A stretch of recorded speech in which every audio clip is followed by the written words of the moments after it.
एक संत ने एक द्वार पर दस्तक दी और आवाज लगाई, भिक्षान देहि। एक छोटी सी लड़की बाहर आई और बोली, बाबा हम गरीब हैं, हमारे पास देने को कुछ भी नहीं है। संत बोले, बेटी मना न कर, अपने आंगन की धूल ही दे दे। लड़की ने एक मुट्ठी धूल उठाई और भिक्षा पात्र में डाल दी। शिष्य ने पूछा, गुरुजी धूल भी कोई भिक्षा है? संत बोले, बेटा अगर ये आज ना कह देती तो कभी दान ना दे पाती। धूल दी तो क्या हुआ, दान देने का संस्कार तो पड़ गया। आज धूल दी है तो उसमें दान देने की भावना तो जागी।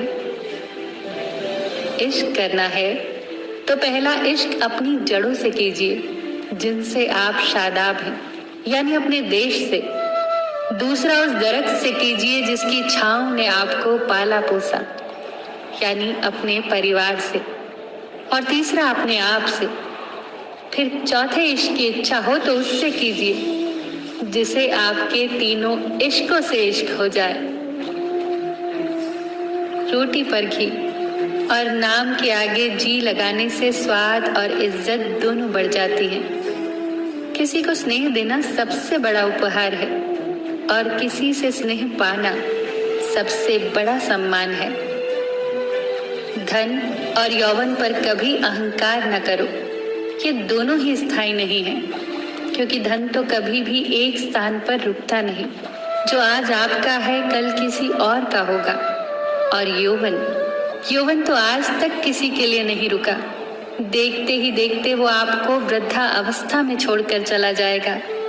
इसीलिए समय रहते अपने धन का सदुपयोग करें, दान धर्म करें और यौवन की ऊर्जा से मानव कल्याण के लिए शुभ कार्य करें।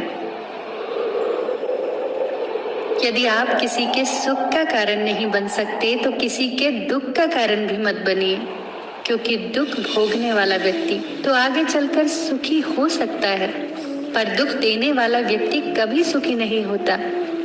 लोगों के दिल से निकली हुई आह हमेशा रास्ते में रुकावट ही पैदा करती है।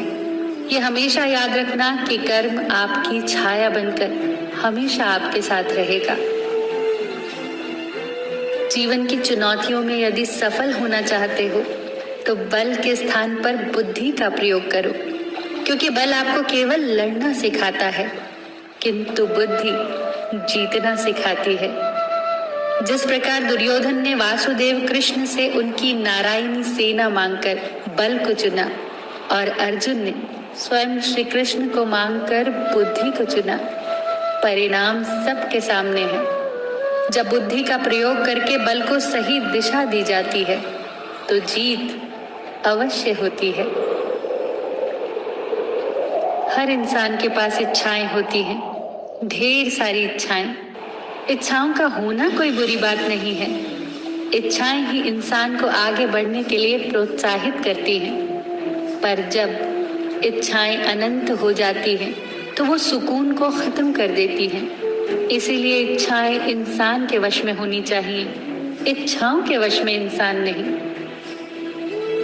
धनवान बनने के लिए एक एक कण का संग्रह करना पड़ता है और गुणवान बनने के लिए एक एक क्षण का सदुपयोग करना पड़ता है। इस जीवन का पैसा अगले जन्म में काम नहीं आता, पर जीवन का पुण्य जन्मों जन्म काम आता है। अपने समय का सदुपयोग करें, अपने जीवन को सही मार्ग पर लगाएं। फिर मिलेंगे दोस्तों अगली वीडियो के साथ। तब तक के लिए अपना ख्याल रखना और हमेशा मुस्कुराते रहना।